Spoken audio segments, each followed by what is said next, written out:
Hey there, this is Elena with Black Sheep 303 Creative, and the Christmas ornament, gift, or decor idea I'm sharing today is a mixed media artboard that I put together with a whole bunch of stamps and some paints and a bunch of stencils. Just had a really good time creating this sort of wintry themed artboard that I think you could either use in your home as a decor piece or give as a gift. So I started off with this Joy stencil that I got from Leonie Peugeot. I hope I'm not totally massacring her name, along with a couple stamp sets of hers. And then I pulled every stamp set I had that had some kind of snowflake imagery in it. And to start off, I am spraying this with some Tattered Angels sprays that I had in my stash. So I'm not sure these are still around, but that one was Silver Bells. And then I'm going to spray with Mountain Pine, which is kind of a blue-green. And then, Winter Pine. And then I will add, so this is, now I'm hitting it with Moonlight, which is kind of a blue, like a shimmery blue. And then I had these old snowflakes that I cut out years ago with my Cricut way back when. I don't have a Cricut anymore, so this is really old. But I had these like in a folder somewhere, and they're cut out of like cereal boxes. So I decided I would use those as like a stencil to spray some snowflake images onto the background. And so I'm just spraying these with the Silver Bells, again, from Tattered Angels spray. And now I am going to just go to town with random stamps to create this sort of collage-y effect over and around this word, joy. So the idea is that I want to have the outline of the word show once I peel up the stencil, because the stamps basically cover all the areas around it. So the word will be white once we peel it off, but the idea is that the stamps, you're going to stamp so much around this word and on top of it and over the stencil and along the edges, etc., to create basically the outline to fill in all the empty space around where the stencil is, and that's going to make the word show up. Hopefully that makes sense. So I wind up using a bunch of different snowflakes. The snowflakes are mostly from this Stampendous set I have called Build a Snowman, and then I used a couple of the stamps from that Inkadinkado Rudolph the Red-Nosed Reindeer stamp set. And then there are a whole bunch of kind of random, differently shaped stamps in those Leonie Peugeot, which I hope I'm not massacring her name again, but those stamp sets that I have from her, they're kind of designed for this. So she has a whole bunch of different like random shapes. Some are long and skinny, some are like a clump, like that's a big clump of sort of pebble looking shapes. And then there are flowers, and there are hearts. I mean, you name it, there's a whole bunch of different ones. And so those are kind of fun to work with because they are so kind of random and different. And there's some that are more solid and some that are more outlined, and they do a really nice job of kind of filling in. So I am just using a whole bunch of random blue, purple, and gray inks that I had. So mostly I used Ranger dye inks, I used Lawn Fawn inks, and I used one Hero Arts ink.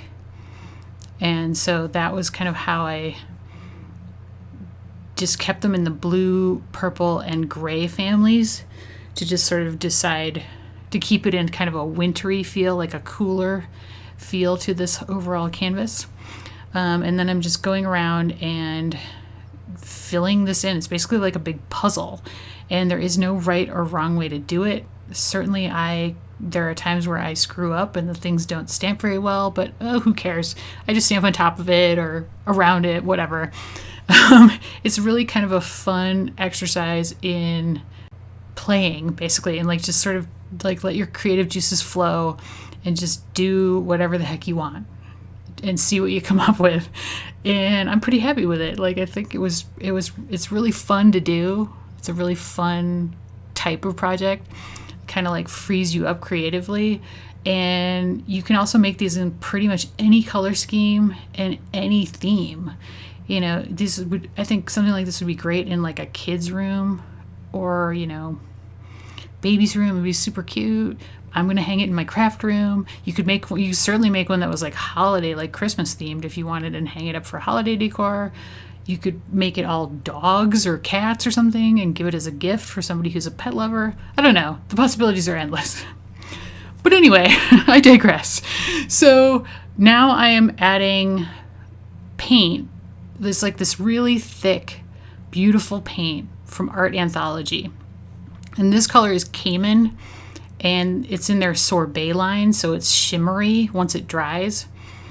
And I'm using a bunch of Tim Holtz stencils, and this is the linen sorbet, and it will dry clear but really glittery. And I did want to mention that I will have the entire supply list available, linked in the video description below, as well as on my blog. So if you're interested in any of the particular stencils I used, or exactly which stamp sets and what color paints, I will have that information available for you on my blog. And then this color is called Reef, and it's like a dark blue. And this is actually in the Art Anthology Velvet line, so it is not shimmery. It is more of a matte finish. And then my last paint that I'm using is called Frost. And it dries clear, but it's kind of like a pearlescent white finish, even though it's clear. I hope that, you know, it's hard to describe, but it's a very like shimmery look also. And I purposely was kind of trying to add a lot of glittery, shimmery finishes because I wanted this to be sort of wintry, but also to have a cool like effect hanging on the wall. So depending on how the light hits it at different times of the day, you're going to see different things that I've put onto this big artistic collage, if you will. And here's the fun part. I'm going to peel off the Joy stencil. Now I did put some repositionable stencil adhesive on the back of that to hold that down, just so you know. Now I wanted to put a border on this, and I initially started out with my Pitt pen and like a white Pitt pen and Distress ink, and I just really didn't like it.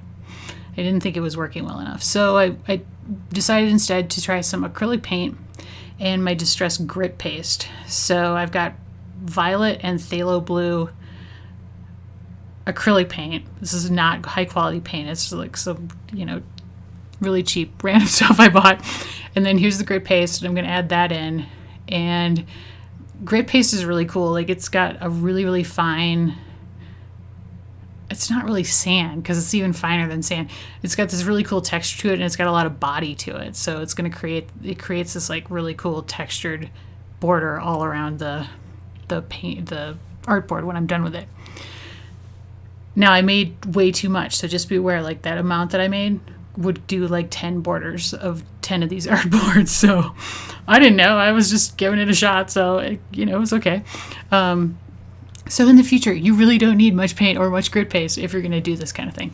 And I am just basically like kind of slopping it on there, like using my paintbrush to kind of almost scrape it off the paintbrush onto the artboard to just create this kind of random sort of grungy border effect all the way around the artboard. And now it's dried, and I decided at the last minute to add some Tim Holtz Ideology snowflakes. And these are clear, so they don't really show up, but I did glue them down with some multimedia matte adhesive, and now I'm coloring the last one with my TB3 Spectrum Noir alcohol marker to give it sort of a very subtle light blue color so you can sort of see it. And there's some of the shimmeriness of all that paint and how like crazy shiny and glittery it is. And then I wanted to show you this one because this is a different one that I did with just stamps, and I stamped it all in black, and then I colored it with markers. So a completely different look, and those are just using those Leone Peugeot stamp sets. But I also really cute as well. Not quite as dimensional, but also really fun. And there's a good close-up of some of the different areas of the board and how sort of crazy collagey and random it is, but yet I think kind of fun and pretty creative. So hopefully I've given you a little bit of inspiration today on ways you could just jump into your stash and try creating some kind of fun art piece with no rules. You could even cut out a word out of like copy paper if you wanted to use as a stencil. You don't have to have a fancy stencil in order to do this. But thank you so much for watching. As always, there is a link to the supply list below and in the video description. Please give me a thumbs up if you enjoyed the video, and even better, I'd love it if you subscribe. Thanks so much. Happy holidays.